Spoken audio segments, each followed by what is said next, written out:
Graça e paz. Amém. Paz de Deus. Amém. Paz do Senhor. Amém. Boa noite para vocês, irmão. Amém. Eu quero nessa noite aproveitar, agradecer o pastor Carlos. Pode ser quem está de pé. Há 20 anos o pastor Carlos está aqui e há 20 anos que nós se conhecemos. Embora vocês não me viram pregar aqui, mas preguei algumas vezes aqui, em 2014, aqui, né? Em 2014, por aí, eu acho que foi esse período aí. E quero também deixar, assim, uma enorme alegria aos tocadores. Irmão, eu estou maravilhado com o pastor Carlos, sabe por quê? Porque é luxo, eu sei que vocês estão luxando aqui com tocadores. Aonde que eu estou congregando hoje com o meu pastor Marcos, que eu estou fazendo transição com ele, estamos lá. Dia de quinta, está minha filha no teclado e o pastor tocando. De vários tocadores que se tem durante a semana. E aí, o pastor Carlos falou assim que faz, às vezes aqui, faz escala no dia de quarta-feira. E eu quero parabenizar vocês, tocadores. Graças a Deus por isso.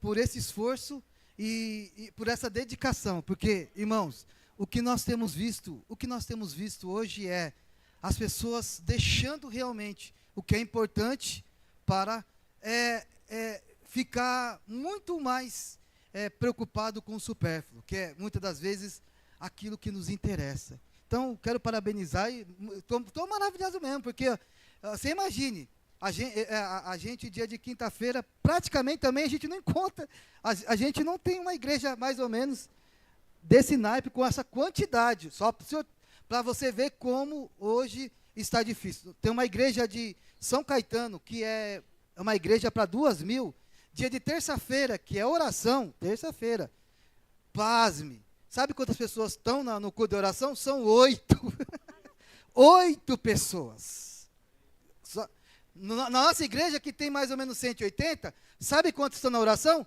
10 a 15 pessoas. Olha como nós estamos. Quero, nessa noite também, aproveitar e dizer, irmãos, que vou completar 29 anos de fé, tá? 29 anos de fé, 26 anos de casado, 26 anos de casado. Essa é a minha mais nova. A minha mais velha, ela está no último semestre de desenvolvimento de sistema aqui na FATEC aqui de Ferraz, né? Então, por isso que ela não pôde estar aqui. E peço que os irmãos continuem orando por nós também, tá? Ore por nós, que nós estejamos em suas orações a partir de hoje. Amém? Amém? Olha, vocês se comprometeram, Deus vai... Abram a Bíblia lá no tema proposto. Tá bom. Nós vamos lá em Josué, vamos ler o texto. Eu queria pensar no texto do próprio tema que vocês estão aqui nesse trabalho. Josué 24, não é isso? Josué 24. Josué 24. Todos acharam? Todos acharam?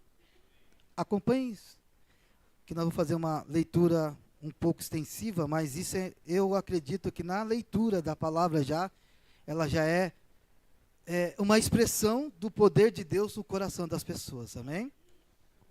Diz assim: Depois Josué reuniu todas as tribos de Israel em Siquém, e chamou os anciões de Israel, e os seus cabeças, e os seus juízes, e os seus oficiais. E eles se apresentaram diante de Deus. Disse então Josué a todo o povo: Assim diz o Senhor Deus de Israel: Além do rio, habitaram antigamente os vossos pais, Tera, pai de Abraão e de Naor, e serviram outros deuses. Eu, porém, tomei o vosso pai Abraão, da além do rio, e o conduzi por toda a terra de Canaã. Também multipliquei a sua descendência e dele Isaque. Isaque dei Jacó e Isaú. Isaú dei em possessão o monte Seir, mas Jacó, os seus filhos, desceram para o Egito. Então enviei Moisés e Arão e feri o Egito com aquilo que fiz no meio deles, e depois vos tirei de lá. Depois que tirei os vossos pais do Egito, vieste ao mar, e os egípcios perseguiram aos vossos pais com os carros e com o cavaleireiro até o mar vermelho. Quando clamaram o Senhor, ele pôs uma escuridão entre vós e os egípcios, e trouxe o mar sobre eles e os cobriu. E os vossos olhos viram o que eu fiz no Egito. Depois habitasse no deserto muitos dias. Então eu vos trouxe a terra dos amorreus, que habitavam além do Jordão, os quais pelejaram contra vós. Porém entreguei na vossa mão, e possuíste a sua terra, assim o destruí de diante de vós. Levantou-se também Balaque, filho de Zippor, rei dos Moabitas, e pelejou contra Israel. E mandou chamar Balaão, filho de Beor, para que vos amaldiçoasse. Porém eu vos quis ouvir a Balaão, porém eu não quis vos ouvir a Balaão, pelo que ele vos abençoou, e eu vos livrei da sua mão. E quanto a vós, passando o Jordão, vieste a Jericó, pelejaram contra vós os homens de Jericó, os amorreus, e os parizeus, e os cananeus, e os heteus, e os gigazeus, e os heveus, e os jubizeus, porém o entreguei na vossa mão. Pois enviei vespões diante de vós, que os expulsaram de diante de vós, como aos 2 reis dos amorreus. Não com a vossa espada, nem com o vosso arco. Eu vos dei uma terra que não trabalhasse, e cidade que não edificaste, e habiteis nelas, e comeis de vinhas e de olivais que não plantaste. E agora, pois, temei ao Senhor, servi com sinceridade e com verdade, deitai fora os deuses a quem serviram vossos pais, além do rio e no Egito, servi ao Senhor. Mas, se vos parecer mal a servirdes ao Senhor, eu escolhi hoje a quem haveis de servir. Se aos deuses a quem serviram os vossos pais, que estavam além do rio, ou os deuses dos amorreus, em cuja terra habitais. Porém, eu e minha casa serviremos ao Senhor. Então respondeu o povo, disse: longe esteja de nós abandonarmos ao Senhor para servirmos a outros deuses. Longe esteja de nós abandonarmos e servirmos a outros deuses. Pensamos nessa noite, irmãos, sobre decisões que constroem famílias. Decisões que constroem famílias. Eu queria nessa noite tentar pensar com vocês, ou falar com vocês nessa noite, uma realidade muito séria, em que o texto já nos começa a nos dar uma pista de como, na verdade, estava a nação do qual tinha visto muitos milagres e tinha sido assistido por Deus em várias necessidades que eles viviam. Quando nós olhamos aqui, nós vemos um general falando. Nós vemos um general falando, um homem do qual tem uma liderança, tem uma ampla responsabilidade. E interessante, quando nós vamos até mesmo pensar aqui, nós vamos mais ou menos deduzir que mais ou menos os 30 últimos anos de Josué, mais ou menos, porque ele andou praticamente com Moisés, né? Viu Moisés morrer, e nisso Moisés passa para ele a grande responsabilidade, e agora ele está no final da sua carreira e jornada. E sabe o que é interessante aqui? É que o povo já está estabelecido. Irmão, veja que o problema, nem tanto, muitas das vezes, para a pessoa estar desviada, são crises, necessidades e problemas. Nem sempre é isso. Perceba que aqui, o povo, ele está estabelecido em uma terra. Eles estão recebendo já estão, quer dizer, já foram dividido a herança deles. Cada tribo já está com sua herança. Cada tribo já está possuindo a sua herança. A única razão aqui é Josué reunir essa nação e essa geração e colocar na cabeça deles quem realmente Deus é para eles. O que Deus realmente representa para eles. E tudo que eles estão adquirindo, na verdade, nada vem do seu esforço. Olha que interessante. Nada aqui é do esforço deles. E sim é de uma promessa que Deus tinha feito aos seus pais. A geração dos seus pais. E ao cuidar deles. E uma das coisas que me preocupa hoje, na verdade, é que as pessoas não estão se desviando hoje da igreja e da fé, né, por necessidade, ou por fracasso, ou por derrota. Mas as pessoas estão, na verdade, distanciando de Deus hoje, sabe com o quê? Com suas riquezas, com seus tesouros. Hoje, a pessoa está pós-graduada, não vem na igreja. É doutor, não vem na igreja. Tem posse, não vem mais na igreja. Está numa multinacional, não vem na igreja. Tem a sua chácara, a sua casa na praia, não vem mais na igreja. Olha o que, na verdade, se tornou aquilo que, na verdade, Deus um dia tinha falado que ia dar para você, ou para nós, que ia dar para nós. E aí isso, na verdade, virou um laço, virou um problema. Virou um problema, porque não sabemos administrar isso de uma maneira que Deus continua sendo prioridade, primazia e primeira coisa em qualquer momento, em qualquer circunstância. Olha que problema, que até então, o texto vai trabalhar aqui, o texto vai mostrar aqui. O problema agora não é o deserto. O deserto já não é mais o problema. O problema é agora o adquirimento de todas as posses e riquezas que Deus está entregando a essa geração e a esse povo. E a minha pergunta hoje para você, com tudo que Deus tem distribuído e te dado hoje, qual é a resposta que você tem dado no coração para servir ao Senhor com integridade nessa noite?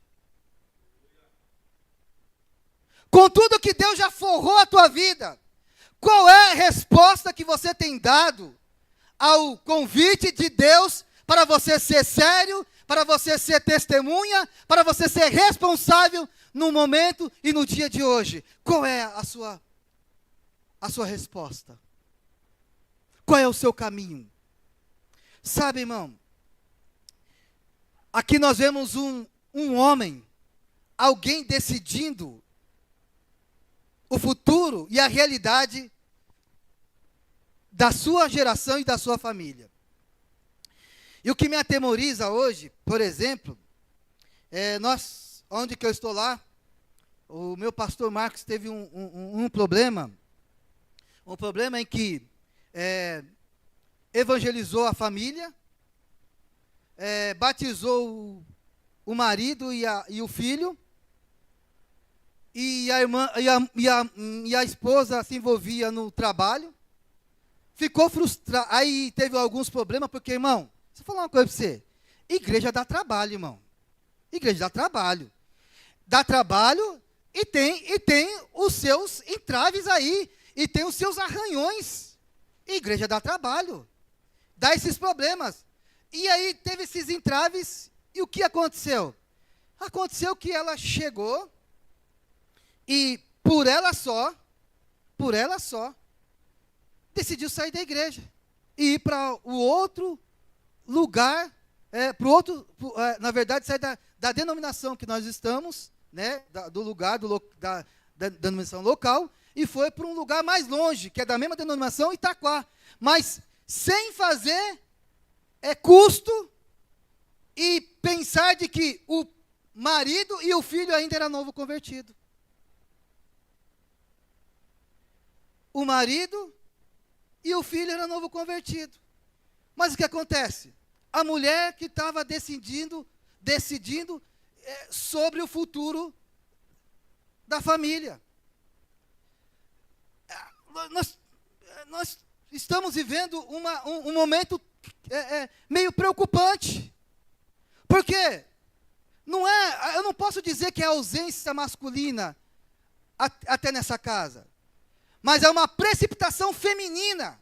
É de ela entender que realmente ela não deveria tomar a posição que ela deveria tomar.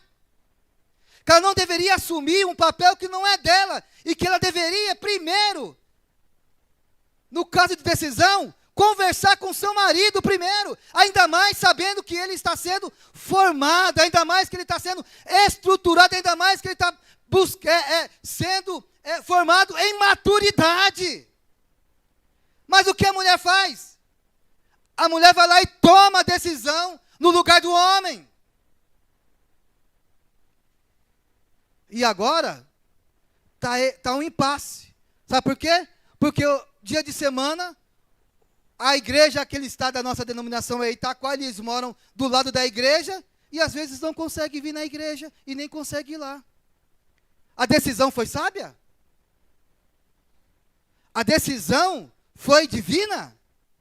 Foi isso que Deus queria?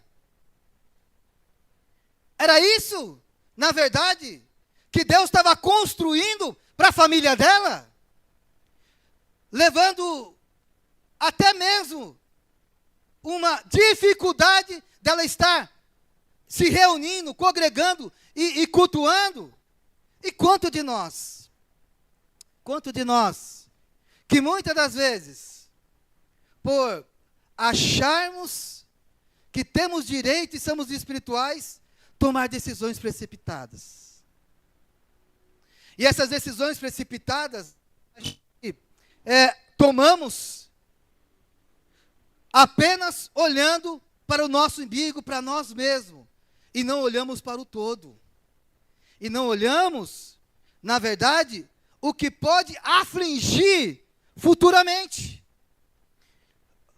Nós, pensando nisso, e nós vimos hoje, nós vemos a dificuldade que se está, a dificuldade que ela está tendo.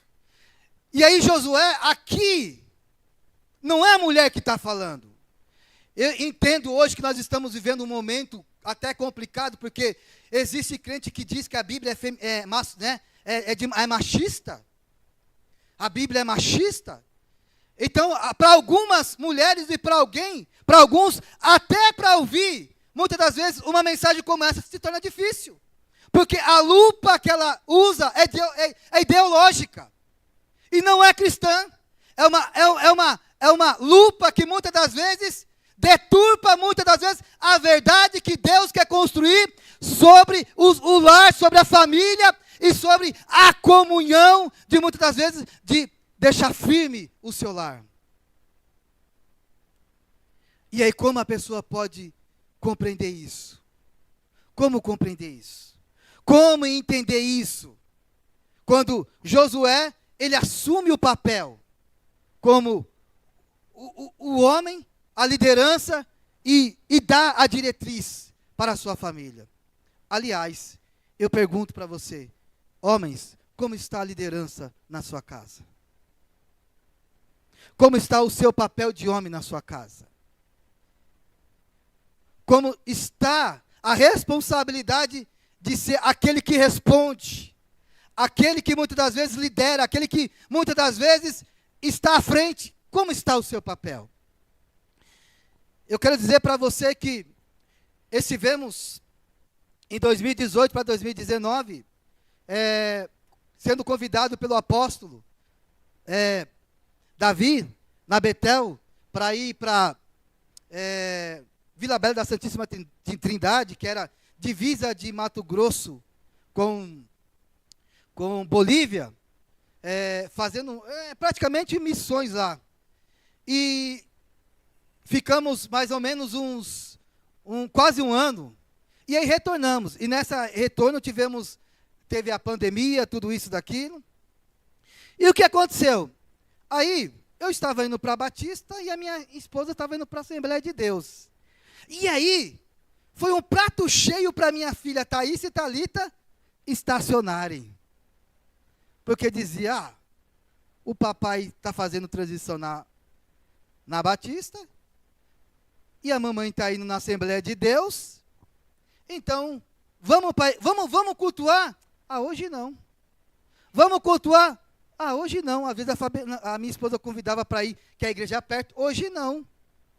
E aí, uma coisa começou a me incomodar, e eu disse assim, cheguei na minha esposa e disse assim, e aliás, se eu dizer uma coisa para você, pastor, uma das coisas que eu até falei para minha esposa, eu disse assim, como é que pode um pastor receber uma irmã, uma esposa, sabendo que ela é esposa de pastor, esposa de obreiro, e ele não chegar e confrontar e dizer assim, o que você está fazendo aqui?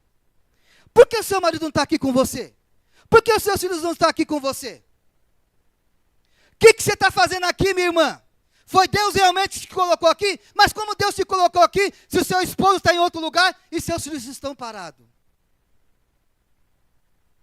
E aí, eu falava isso para ela, falei assim, porque se fosse eu como pastor, a primeira coisa que eu ia perguntar para a irmã, prazer, como que é o seu nome? Fulano de tal. Você é casado? Sou casado.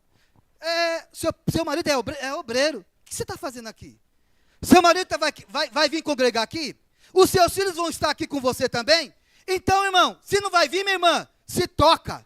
Puxa o carro, vai lá ficar com o seu marido, vai lá ficar com a sua esposa, vai ficar aonde Deus tem colocado vocês. E é isso que nós precisamos hoje, estar trabalhando para que nós tenhamos uma família forte, uma família que decide o projeto e o plano de Deus para a vida. E aí eu olhava isso e falava assim, mas como é isso? Como isso? Um pastor não fazer isso, chamar atenção, corrigir e dizer não. Porque, irmãos, a gente não estamos atrás de membro. A gente não estamos atrás de membro, nós estamos atrás de novos convertidos, de pessoas, de pecadores. Agora, irmão, novos convertidos, da mesma forma que ele vem, a pessoa que transita de uma igreja para outra, da mesma forma que ela vem, ela vai embora. Mas uma pessoa que a gente ganha dentro de casa, ela fica independente das tempestades. Essa é a diferença. E aí eu olhava assim, e eu falava assim, não, tem alguma coisa errada. E aí, orando a Deus, fizemos orações, isso, e aí cheguei na minha esposa, e disse assim, ó, o negócio é o seguinte, do jeito que está, não podemos ficar. Eu vou orar, e aí nós vamos procurar uma igreja. Por quê? Porque eu não posso ficar numa igreja e você em outra, e as meninas que tocam, que cantam, ficam parados. Aí sabe o que aconteceu?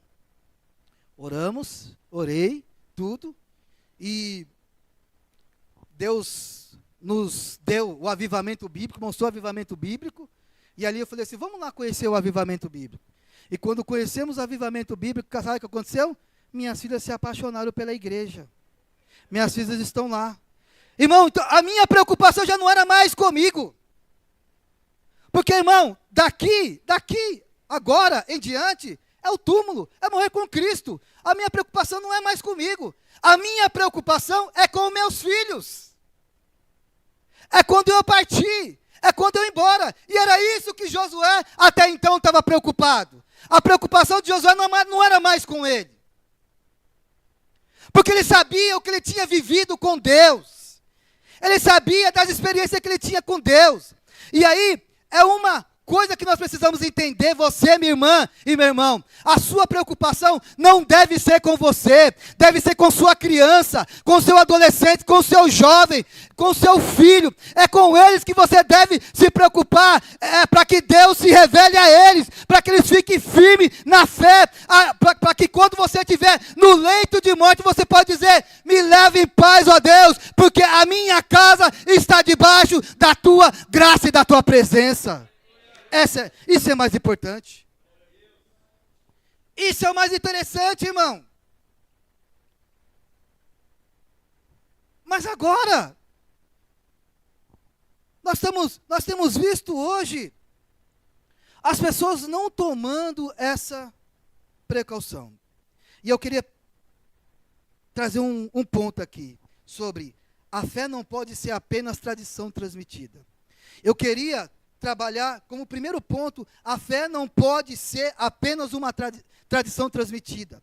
Porque, irmãos, quando nós olhamos a questão de fé, você vai ver hoje, aí, vai fazer uma entrevista, nós temos um monte de pessoas desviadas que têm fé.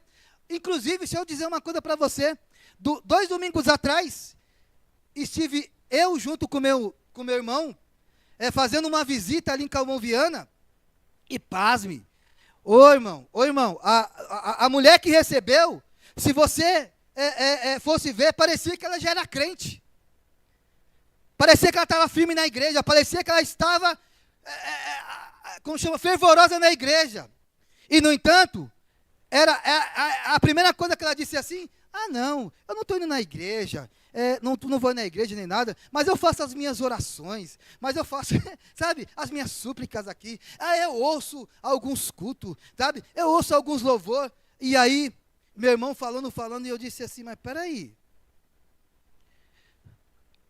quando eu não era crente, eu falei assim, senhora, quando eu não era crente, e quando alguém via me entrevistar e dizer, que religião você é? Eu dizia, eu sou católico, apostólico, romano, mas nunca ia para a igreja católica. Nunca fui. Se eu for em 2 missas, era muito. Era para dizer que eu não era pagão, não era isso? Era isso que a gente ia. E aí eu disse assim, só que no cristianismo, isso não cola e não tem como. Não existe cristão e pessoas que se dizem ser evangélica se não pratica a fé. Se não vive a fé. Não existe, irmão, não existe. Mas estão inventando essa moda, mas não existe. Não tem, irmão, prática de fé. Que ela não seja evidenciada. Que ela não seja, sabe, suada, trabalhada, chorada. Não existe.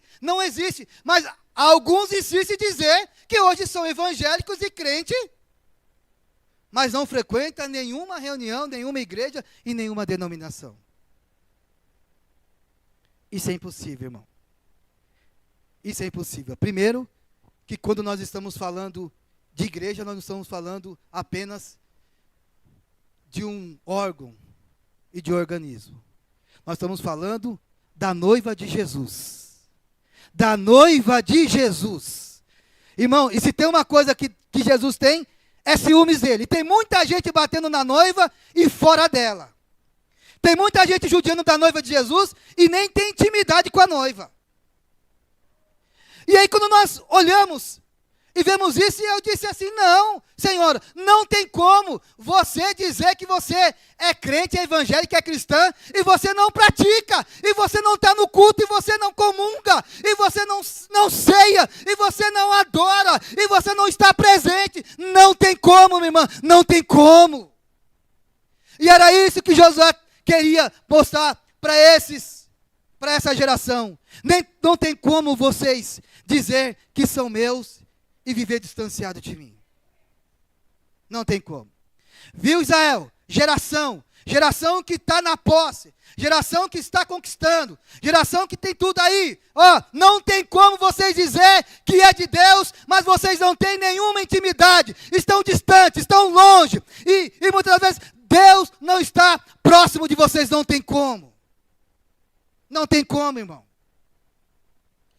E aí, fazendo uma oração, lá, fizemos a oração, e ela gostava de revelação, e detalhe, pastor Carlos, e ela gostava de revelação, de visão, tudo. Aí tinha um rapaz junto com a gente, ela falou assim, parece que eu vejo que aquele irmão tem alguma coisa que falar, e o irmão estava quieto, não queria falar nada, mas ela querendo mostrar para nós, que ela estava vendo alguma coisa espiritual naquele ambiente. E sabe o que é interessante além disso? Aí depois a gente orar e falar e conversar com ela, aí você via perto do pé da porta, água com alho, uma simpatia não sei do que. Aí via um patuá não sei do que. E um negocinho. Irmão, um secretismo religioso bravo. Uma pessoa sincrética.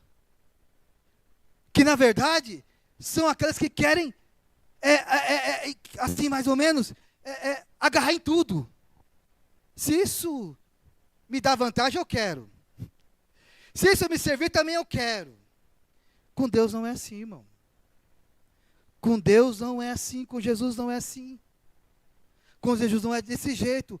Ou Deus tem você integralmente, ou Deus não te tem. Ou você é de Deus integralmente, ou você não é. Não existe meio termo. Mas nem o diabo quer você pela metade. Mas nem o cão quer você pela metade, meu filho. Ou você é, ou você não é. Ou você é de Deus, ou você não é de Deus. E é isso que você precisa entender nessa noite. Precisa compreender nessa noite.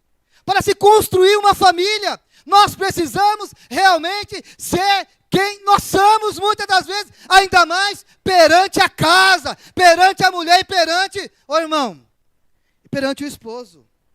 E se tem uma coisa, que quando eu vejo alguém falando de Deus, a primeira coisa que eu sempre falo, se é uma mulher falando de Deus, eu olho para o esposo dela e para os filhos dela.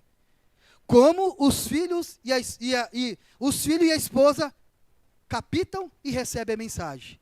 E se é, irmão, um esposo, a primeira coisa que eu olho é para a esposa e para os filhos, para ver como que ele capta. Porque, irmão, eu sempre digo, se a mensagem tocou na minha esposa, tocou na minha filha, que ela sabe todos os meus defeitos, todas as minhas presepadas, pode receber, porque é de Deus mesmo, é do Senhor mesmo, é Deus que está fazendo mesmo. Porque se a sua mulher, a sua mulher, ou o seu esposo, os seus filhos, conhecem todos os seus defeitos, e consegue receber, e consegue diferenciar você, e quando Deus está te usando, pode receber, porque essa pessoa realmente é de Deus. É Deus que levantou ela e é Deus que usa ela realmente. Mas caso ao contrário, irmão, é apenas um tagarela e um passarinho cantando. Apenas isso.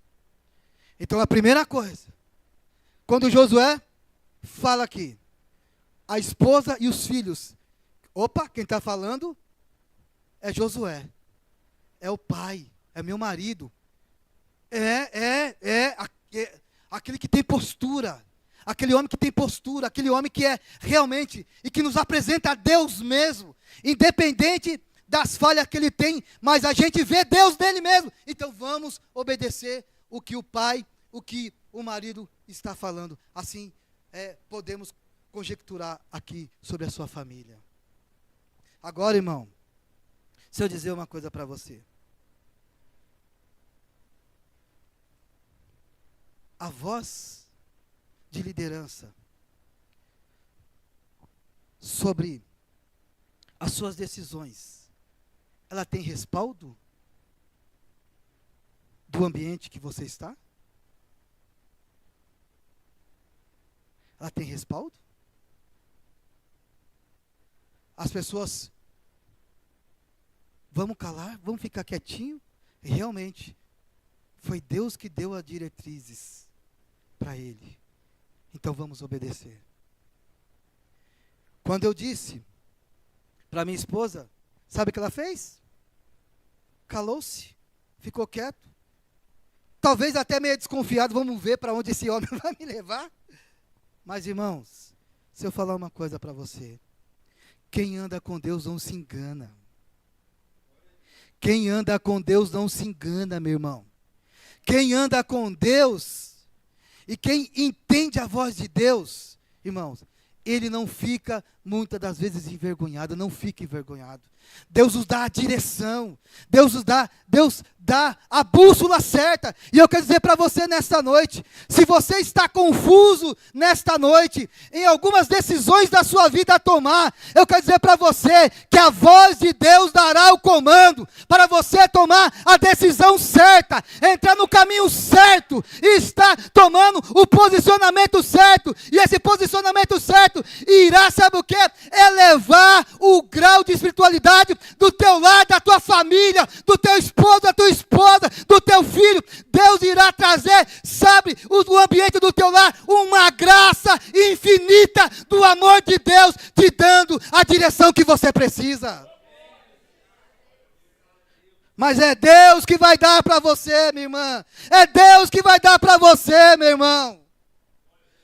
Mas você precisa entender que a fé não pode ser apenas uma tradição transmitida, apenas uma coisa, sabe, banal, besta, boba. Irmão, a fé é prática, a fé é vivência, a fé não é somente, muitas das vezes, recitar, declarar. A fé é, muitas das vezes, ela deve estar encarnada, muitas das vezes, em nossas decisões. Está, muitas das vezes, encarnada, sabe aonde? Na nossa alma, no nosso espírito. E muitas das vezes, ó, Deus, irmãos, em nosso sentimento, tem que estar encarnado. E eu quero dizer para você nessa noite, Deus quer encarnar a fé no teu coração, dentro de você nessa noite, meu irmão, minha irmã. Deus quer encarnar essa poderosa fé, para que você saia daqui nessa noite, saltitando, saia daqui revigorado nessa noite, e andando, entendendo que todas as posses que Deus tem dado para você, é para a glória dEle, é para a glória dEle, é para louvor dEle, é para bendizer o nome dEle.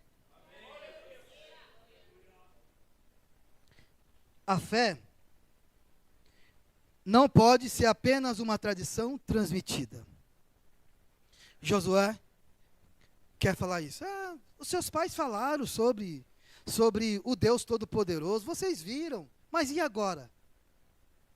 Agora é com vocês. E daqui por diante? É com vocês.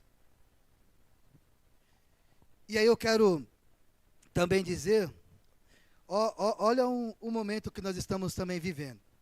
Irmãos, alguns de nós aqui tivemos pais que muitas das vezes não puderam frequentar um ensino médio, um curso técnico e uma universidade aí, né? Então, hoje eu acho que praticamente a nossa geração, alguém tem uma ou duas, 3 faculdades aí. Tem a nossa geração em diante. Mas sabe qual é interessante que eu estou alarmado, pastor Carlos? É que essas pessoas, esses filhos que muitas das vezes alcançaram esses patamares, hoje desrespeita o coroa e a coroa. Hoje a coroa e o velho e a velha não tem tanta expressão ao aconselhar, ao orientar, até porque agora, mamãe, você está falando com um doutor médico. Eu não sou apenas o seu filho, eu sou um médico. E aí você percebe que o seguinte também, que alguns filhos, além disso, têm muitas das vezes tragado e engolido muitas das vezes o pai e a mãe. E eu quero te dar um exemplo mais ou menos assim. Nós tivemos um caso também na igreja lá, de um jovem que está estudando na federal, um jovem, e faz a parte da escola dominical, tudo isso, e aí a liderança, ela trocou, e ele e mais 2 primos delas tinham, sabe, a liberdade de, era tipo assim, eles escolhiam o hino, eles escolhiam o piquenique, eles escolhiam o que deveria fazer, porque a liderança assim, tinha um pouco de mais afinidade com eles, mas praticamente era eles que estavam lá mandando nas coisas. Até que o pastor mudou. Aí veio o outro. Aí pronto. Mudou. Aí não foi do meu gosto. Não foi do meu agrado. E nisso não sendo do meu agrado, o que que acontece? A outra liderança agora, ela deixa mais aberto, deixa todo mundo participar, é mais participativo. Aí, no entanto, não agrada mais aquele jovem e as suas primas. E aí nós estamos vendo ele se distanciando. E detalhe, irmão, um detalhe muito sério. Um jovem com tendências homo, para você ter uma ideia. E parece que muitas das vezes a mãe não quer, muitas das vezes, olhar e ver isso. Estando na federal, estudando com o professor de esquerda, que às vezes está bombardeando a cabeça dele, dizendo assim, você pode ser o que você quiser. E além disso, influenciando a mãe, quando a mãe deveria influenciar ele, influenciando a mãe e o pai. E aí, chegou o momento que ele disse assim, não vou mais à igreja, não quero mais à igreja, saiu da igreja. E sabe o que é interessante? Que além dele sair da igreja, ele não saiu sozinho, ele saiu com as primas, e saiu a mãe, o padrasto e a tia. Aí eu perguntei assim, como é que pode um pirralho, um jovem de 17 anos, influenciar um pai, uma mãe, um adulto a tomar decisão pela cabeça de um jovem? Como que pode uma mãe e um pai ir na cabeça de um jovem, na cabeça de um filho? Me explica, irmão. Me explica. Quem tem mais maturidade aqui, entre eu e minha filha? Quem tem mais maturidade? Quem tem mais maturidade entre eu e minha filha? Sou eu, irmão. Sou eu. Estou com 29 anos de fé. Minha esposa, 29 anos de fé. Aí vem ela que está aprendendo a caminhar. Eu que estou ensinando os passos. Eu que estou ensinando a ler a Bíblia. Eu que estou ensinando a fé. E de repente ela me influenciar a tomar decisões por causa do capricho dela. Como é que pode isso? Me explica isso. Me explica isso. Mas eu tenho certeza que é a realidade de muitas casas hoje. De muitas casas de crentes hoje. Em que, muitas das vezes, a mãe não bate o pé, o pai não bate o pé. Muitas vezes dizendo assim, bate lá dizendo, opa, aqui na verdade, irmão, você pode ser o que quiser. Lá fora, aqui a ordem é minha. Você pode ser o que quiser lá fora. Você pode ser doutor, advogado, engenheiro. Mas aqui em casa, quem é o líder? E quem é a rainha de casa? O líder é o pai, a rainha é a mãe. E você só tem que sentar, calar, entrar, dormir, comer, calar a boca e ajudar a pagar, muitas das vezes, a conta de água e de luz. E olhe lá ainda.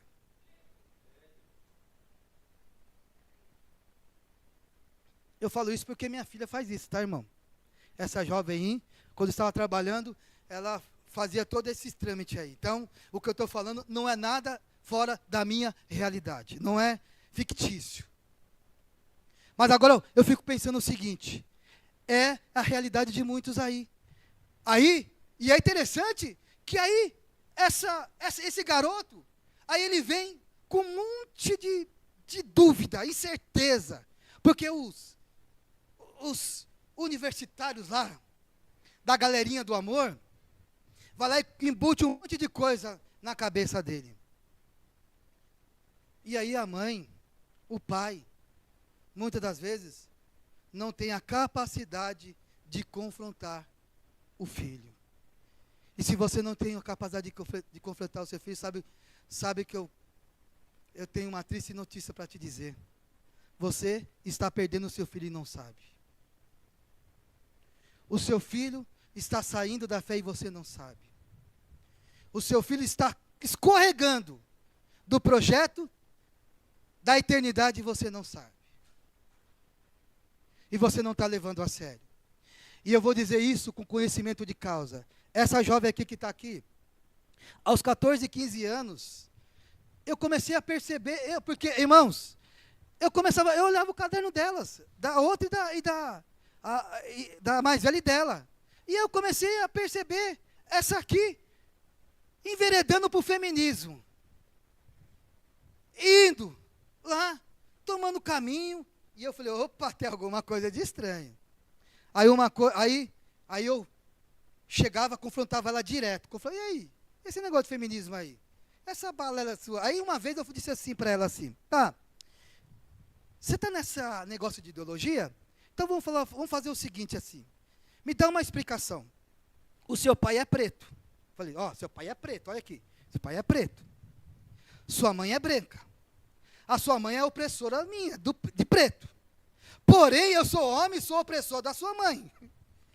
Como que nós vamos resolver esse papel histórico? Me explica para mim. Deu um nó na cabeça dela.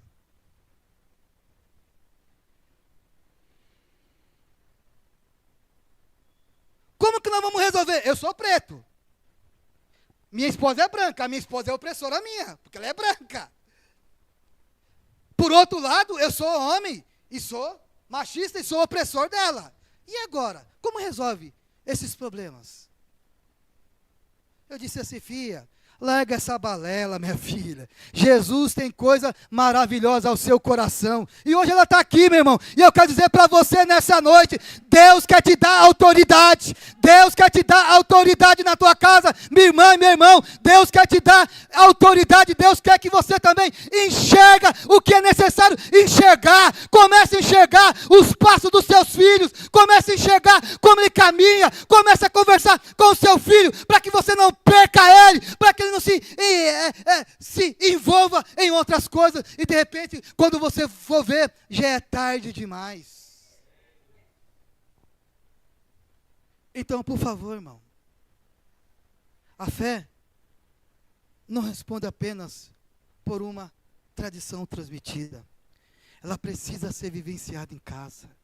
E eu quero dizer para você nessa noite, minha irmã, e pais e mães, hoje Deus está entregando para você uma renovação sobre a tua vida nessa noite. Deus está renovando ambientes de lares, ambientes de relacionamento. Deus está tratando hoje relacionamento de marido e mulher nessa noite. Deus está tratando relacionamento de pais e filhos nesta noite. Deus está construindo pontes nessa noite para que você tenha um lar saudável, um lar revigoroso na presença de Deus, em que as pessoas olham e vejam e sintam também o desejo de ter o lar e a família que você tenha também. E aí, uma vez eu estava lá em Mato Grosso, e esse Sérgio, ele já partiu. E ele tinha mandado o filho dele para a Bolívia estudar medicina, e aí ele voltou formado. Aí uma vez, esse jovem foi gritar na casa dele, ele disse assim, ô fulano, deixa eu falar uma coisa para você. Abaixa a sua voz. Se você é médico ainda, se é médico hoje, foi com o meu dinheiro que você se formou. Se você é o que você é, foi eu que te banquei lá na Bolívia. Então, entra dentro de casa, cala a boca e sai pianinho. Sabe o que aconteceu? A partir dali, nunca mais aquele jovem se ouve na ideia de querer enfrentar o pai dele. Mas sabe por quê? Porque ele tomou um posicionamento. Ele colocou as coisas no seu devido lugar. E eu quero dizer para você nessa noite, Deus quer colocar as coisas em ordem na sua casa nessa noite. Deus quer colocar casa em ordem. Deus quer colocar as coisas em ordem. Deus quer colocar as coisas hoje organizadas dentro da tua casa, minha irmã, dentro da tua casa, meu irmão, dentro da tua casa, jovem. Hoje Deus vai passar lá e vai organizar, vai dizendo: eu quero organizar, eu quero organizar, eu quero organizar. A partir de hoje, eu vou entrar com organização nesse lar, nessa casa, nessa família, porque eu preciso organizar esse ambiente, assim diz o Senhor nessa noite. E eu quero terminar com a segunda coisa que nós precisamos pensar nessa noite. Identificar as ameaças da idolatria. Perceba que a idolatria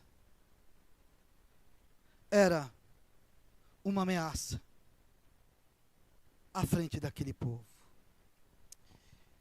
Irmão, sabe o que é interessante? Porque a gente precisamos amar nossa esposa, mas não idolatrar. Precisamos amar o nosso esposo, mas não idolatrar. Precisamos amar o nosso filho, mas não idolatrar. Porque eles não podem ser mais do que Deus. Nunca, nunca e nunca. Na ordem de valores, nunca.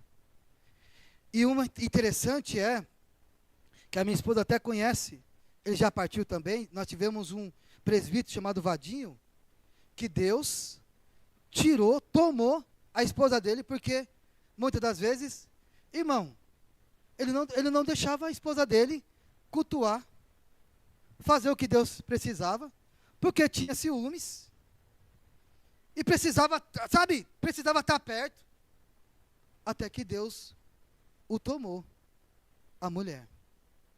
Por quê?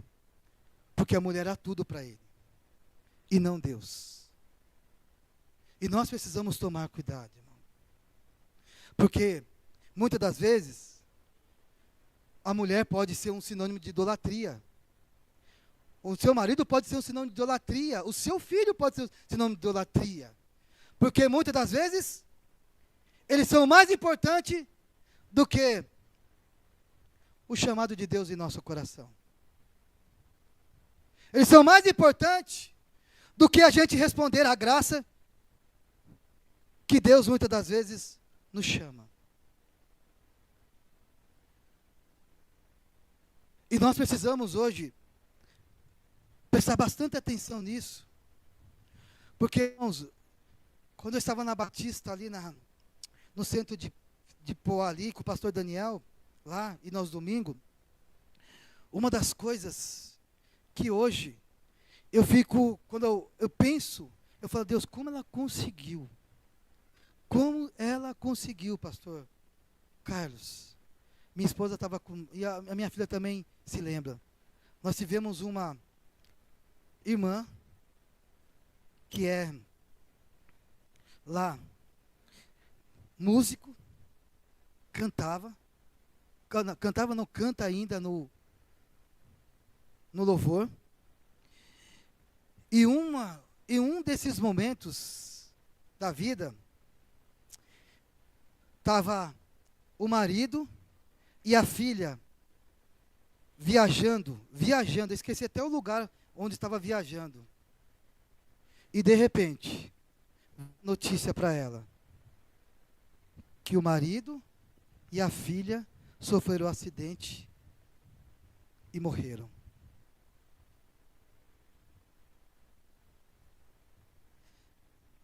Aí eu olhei assim, e morreram. Aí eu disse assim: meu Deus, como que essa irmã, ela vai reagir, e ela vai suportar, e ela vai dar continuidade a estar sendo uma bênção, e dando continuidade àquilo que o Senhor está fazendo na casa dela, na vida dela. E aí, irmãos, toda a igreja deu a sua assistência, seu cuidado, seu acolhimento. E aí, pastor, o que você esperava daquela irmã, que ela perdeu o marido e uma criança de 8 anos, é que daqui mais ou menos um mês, mais ou menos, né? Ela estaria firme na igreja, né? Ela poderia estar voltando devagarzinho na igreja, nos cultos, nos trabalhos. Ô, irmão, eu tomei um baque. Passou uma semana. Ela estava lá no culto, louvando, adorando, glorificando a Deus.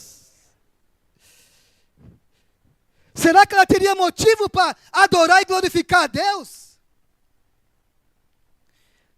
Será que ela poderia chegar e dizer assim: Deus, como que eu posso te adorar? Como que eu posso agora cantar aqui? Como que eu posso dizer que eu sou abençoado? Como eu posso dizer que o Senhor é o Deus que protege quando o meu esposo e a minha filha foram embora numa fatalidade de acidente? Porque o Senhor não guardou? Não vi isso dela. Eu não vi isso dela. Eu só via no coração dela pedindo: dai-me graça, Deus. Dai-me graça, Deus. Dai-me graça.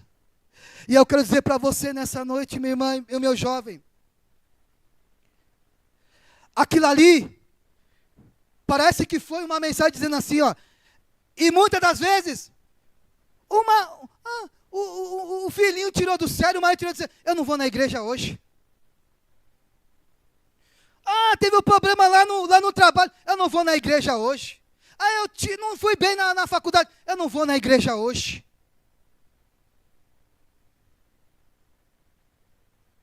E aquela irmã, eu vi isso, irmão, depois de uma semana, contínua, e indo. E hoje, eu não voltei lá, mas com toda certeza, deve estar lá, cantando no louvor e na música da igreja. Porque, irmão, eu vi aquilo ali, eu me assustei. Eu disse assim: será que eu teria esse calibre? Será que realmente o que eu falo realmente condiz com aquilo que se Deus fosse hoje provar, será que eu realmente sustentaria? Será que você sustentaria aquilo que você fala, aquilo que você canta, aquilo que você diz? Será que você sustentaria? Será que eu sustentaria realmente? Porque, irmão, está aqui cantando, eu pregando aqui para você, é muito fácil, irmão. Mas, irmão, você imagina numa situação dessa, e de repentemente você tendo que ir, muitas vezes, cultuar, glorificar, bendizer, exaltar a Deus, porque Deus é maravilhoso, porque Deus é grande, porque Deus é lindo. Será que eu estaria nessa motivação? Será que você estaria nessa motivação?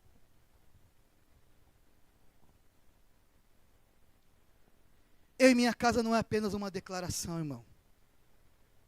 É uma realidade encarnada de Deus, que nós precisamos viver no nosso cotidiano. No nosso cotidiano. Mas eu quero terminar também com o inverso. Eu lembro que quando eu também pregava na Igreja Batista, central ali de Poá, pastor Elcio, agora está o pastor Ricardo Morrone, que é meu amigo. E aí, sabe aquele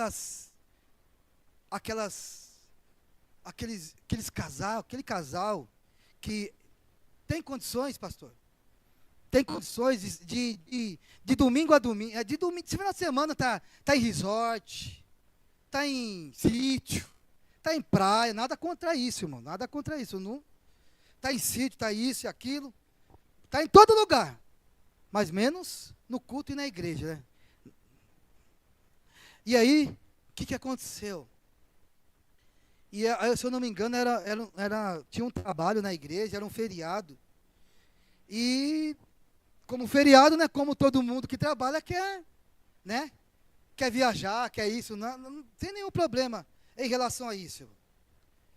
Mas o detalhe é que aquela irmão, não era assíduo na igreja. Quase não frequentava culto.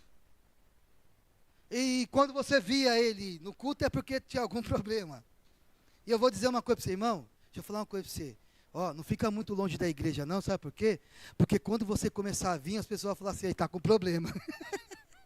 Deixa eu te dar uma letrinha para você, ó, não fica muito longe do culto não, ó, 3, 4, 5, 6 meses não, porque na minha igreja é mais ou menos isso lá. Tem crente que aparece depois de 3, 4, 5 meses, aí a gente fala assim, tá com problema. Dito e feito, tá com problema, tá lá, o pau tá quebrando lá no lombo dele, tá com dificuldade, e detalhe, e essas pessoas é assim, elas estão ruins, a igreja não presta, ninguém está nem aí, não tem comunhão. Mas aí, irmão, quando o pau está quebrando, pastor, eu preciso do pastor, preciso da irmã do ciclo de oração, preciso do jovem, aí agora eu preciso juntar força. Mas até então, quando eu estou bem, ninguém me interessa. Ninguém me interessa. E aí, essa irmã, junto com seu esposo, foram para o resort, descansar, tirar férias. E quando chegaram lá no resort, tudo estavam desfrutando da piscina e tudo, e de repentemente ele teve um infarto. Ele teve um infarto, irmão. Ele teve um infarto, tudo isso, a igreja acolheu, ajudou, tudo. Mas sabe o que aconteceu com a irmã? Sabe o que ela disse? Ela disse assim, porque Deus tirou meu esposo. Porque Deus tirou ele de mim. Porque Deus fez isso comigo. Porque eu tenho que passar por isso. E sabe o que aconteceu? Nunca mais ela voltou para a igreja. Porque ela culpou Deus do marido dela ter infarto. Como se Deus tivesse dado um infarto nele. Como se a negligência de cuidar da saúde dele foi dele, ou é de nós, como se a culpa fosse de Deus. E sabe o que aconteceu? Ela até hoje, quando eu vejo, não abre o coração para Deus. E aí eu quero dizer para você nessa noite, meu irmão, quem você é nessa noite? Você é aquela irmã que perdeu a filha e o esposo, mas continua firme? Ou você é essa esposa que perdeu o marido e culpa Deus? Quem nós hoje aqui representamos nessa noite? Quem somos aqui nessa noite? É essas idolatrias que vai minando e vai mexendo com o nosso coração e vai fazendo a gente ficar distante de Deus. Eu quero dizer para você nessa noite, o amor de Deus está aqui derramado sobre o teu coração, meu irmão. A vontade de Deus é sempre querer o melhor e as coisas boas para nós. Mas a gente não temos capacidade, muitas das vezes, de tomar caminhos errados e de dizer, a culpa não é de Deus, a culpa não é da igreja, a culpa não é do pastor, a culpa não é da irmã, a culpa não é do irmão, a culpa não é dos varões, a culpa é minha. Mas eu acho que tem algumas pessoas que têm o síndrome de Bart-Simpson, né? Sabe o síndrome do Bart-Simpson? A culpa é minha, eu coloco em quem eu quero. E tem muitos crentes desse jeito. A culpa é minha e eu coloco em quem eu quero. E eu quero achar um culpado para eu culpar. E eu quero dizer para você nessa noite, Deus, Ele sabe quem é você. Ele sabe quem eu sou. E Ele sabe muitas das vezes o que sai da minha boca e o que sai da sua boca. E Ele sabe realmente se tudo aquilo que sai da minha boca e da sua boca realmente é sincero e é verdade. E se nós estamos com toda a prosa mesmo, e com toda dignidade mesmo, de dizer, Deus, ó Pai amado, ainda que eu venha arrastando, ainda que eu venha chorando, ainda que eu venha não aguentando, mas, ó Deus, eu só saio daqui para a eternidade com o Senhor. Eu só saio daqui, ó Deus, no dia que o Senhor se encontrar comigo, no dia em que a eternidade se revelar ao meu coração. Caso ao contrário, Deus, a toda prosa, ó Deus, ó Pai amado, a todo vapor, a gastar a minha vida, ó Deus, para Ti, ó Deus. Eu estou disposto a gastar a minha vida, eu estou disposto a gastar a minha saúde, eu estou disposto a gastar o meu tempo, ó Deus, eu estou disposto a gastar a minha vida, ó Deus, para glorificar, para exaltar e para, ó Deus, ó Pai amado, mostrar o quanto Tu és grandioso, ó Deus. E é isso que nós precisamos nessa noite sair daqui. Sair daqui nessa noite, dizendo, Deus, talvez eu tenha fraquejado em alguns momentos da minha vida. Deus, irmãos, tem hora que a gente temos que ser honesto, sincero. Se tem uma pessoa que Deus gosta, é de pessoas sinceras, que falam as suas condições, fala do jeito que está. E dizer assim, e chegar assim, e dizer assim, Deus, eles não estão vendo, mas eu estou arrebentado, Deus. Deus, meu marido, minha esposa, pastor, os pessoal não estão vendo, mas, ó Deus, está difícil eu dar continuidade, Deus, a ir para a igreja. Deus, Pai, amado, ninguém está vendo, Deus, mas, meu Deus, é uma dureza. Deu ir para o culto, Deus, é uma dureza, é uma dificuldade. O Senhor sabe. Deus, e às vezes o meu coração, quando chega na hora do culto, de vez se alegrar, ele se esfria. Ele fica frio, gelado. Aí vem aquelas dúvidas, para que eu vou lá? Para que estar lá? Eu quero dizer para você nessa noite, é com você que Deus está falando nessa noite.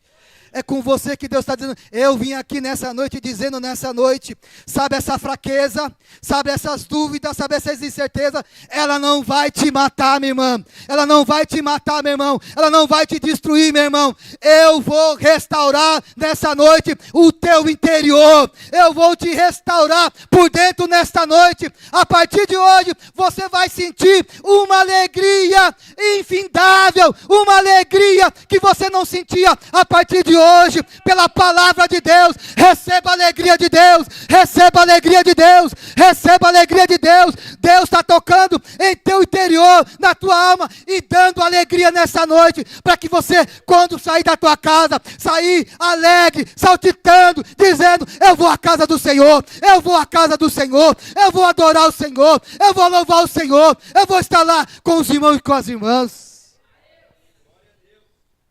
Que nessa noite, o Senhor traga ao teu coração e a sua fraqueza, a fortaleza que você precisa nessa noite. Hoje, Deus, não é porque é eu não, irmãos, é porque é a palavra de Deus. Poderia estar outro pregando essa palavra aqui, é porque Deus ama você. É porque Deus ama vocês. Eu quero dizer para você nessa noite, que nessa noite, tu sairá daqui totalmente diferente, abastecido, com uma visão diferente, com um ano diferente, e com a sua adoração restaurada em Deus nessa noite. Receba a adoração restaurada de Deus. Deus está restaurando a adoração na sua vida e na sua alma nessa noite, para que você volta para o teu lar e volta cheio, saltitando, revigoroso e dizendo, muito obrigado, Senhor, muito obrigado, Senhor. Eu estava nessas condições mesmo, mas o Senhor nessa noite quis me renovar, o Senhor nessa noite quis se encontrar comigo, nessa noite o Senhor quis nesta noite me reavivar, ó Deus, ó Pai amado. Por isso, ó Deus, só tenho a agradecer nessa noite, só tenho a agradecer nesta noite, ó Deus, ó Pai amado, mais uma força para movimentar, vinda pelo poder da palavra do Espírito Santo sobre mim, em nome de Jesus. Se coloca de pé nessa noite.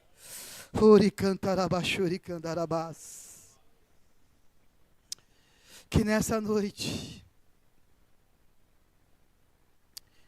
nós não tenhamos apenas a fé que não pode ser, a fé que não pode ser apenas transmitida pela tradição, e que nós tomemos conta das ameaças da idolatria, que muitas das vezes quer tomar o lugar, o espaço de Deus.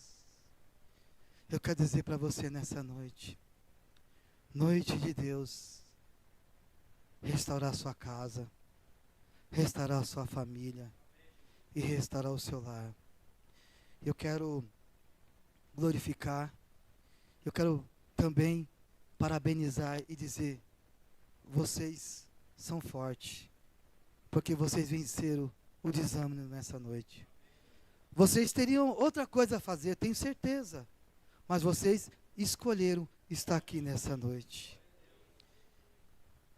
E eu quero dizer para vocês que Deus continue fortalecendo os vossos corações.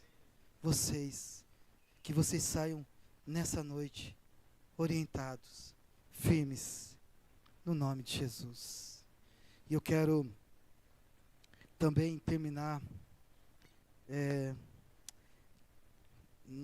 num momento não tão bom. Nós precisamos, irmãos, prestar atenção nas pessoas que estão sobrecarregadas na igreja. Nas pessoas que muitas das vezes, até no nosso vizinho. Sabe por quê, irmãos? Acho que uns 3 domingos atrás, uns 4 domingos atrás, estava eu, minha esposa, minha filha, voltando da escola dominical, irmãos. Voltando da escola dominical. E voltando da escola dominical, de repentemente, minha cunhada entra em casa e diz assim: ai, vai lá, Júlio, porque o Anselmo, aí nós pensamos que a Fabiana pensou que o irmão dela estava passando mal, porque ela estava fazendo exames de bateria, problema de rins, essas coisas, e já tremeu, não, aí falou, não, é o careca, é o careca, a gente, careca, que tem um careca? Irmãos, um senhor de 69 anos, pegou uma corda e se enforcou.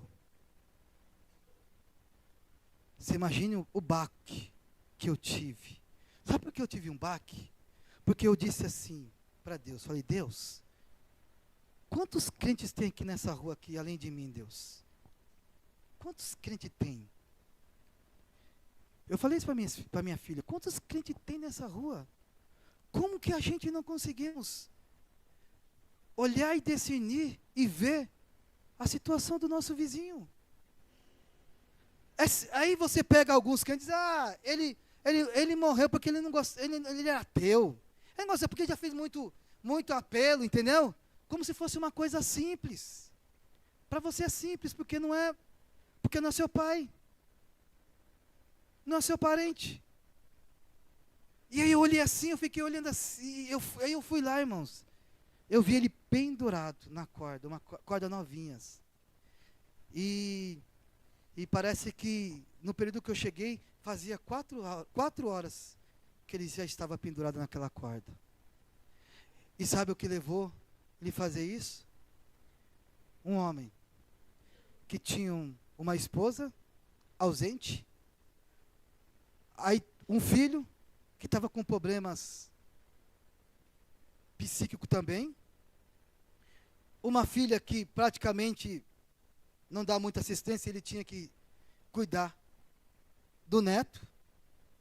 Aí, além disso, a mulher vivia no Facebook, vivia nas redes sociais. Ele era dono de um comércio. Aí, quando a gente ia lá no comércio, ele estava lá em cima. Tinha que sair lá de cima para nos atender. Por quê? Porque a mulher estava no Facebook, nas redes sociais, e ele estava lavando roupa. E ninguém no comércio. Aí, da outra vez, quando a gente ia lá, apertava a campainha para comprar. Aí, sabe onde que ele estava? Estava no... Sabe aonde? Sabe aonde ele estava? No fogão, fazendo comida, porque a mulher, os filhos, estavam fazendo outras coisas. E tudo sobre ele. Tudo sobre ele. Tudo sobre ele, irmão. Tudo sobre ele. Aí dívida. Aí tem que fazer o afazer da mulher. tem que cuidar, aí tem que ir na feira, porque, e é interessante que agora, a mulher e o filho vai na feira, mas não ia. Aí você olha, que tipo de família é essa? E que tipo de família nós queremos realmente? Então eu quero dizer para você nessa noite, minha irmã, olha para o seu marido e veja se ele não está sobrecarregado. Olha para o seu filho e não veja se está sobrecarregado. Meu irmão, olha para a sua esposa e não veja se ela está sobrecarregada. Olha para o seu filho e não veja se está sobrecarregado. Sabe por quê? Porque muitas das vezes fatalidades acontecem perto da gente, debaixo do nosso nariz. Porque muitas das vezes nós não levamos a sério as pessoas que estão sobrecarregadas. Preste atenção nisso. Olhe para isso. Leve a sério isso. E eu quero nessa noite, desde já, agradecer essa oportunidade.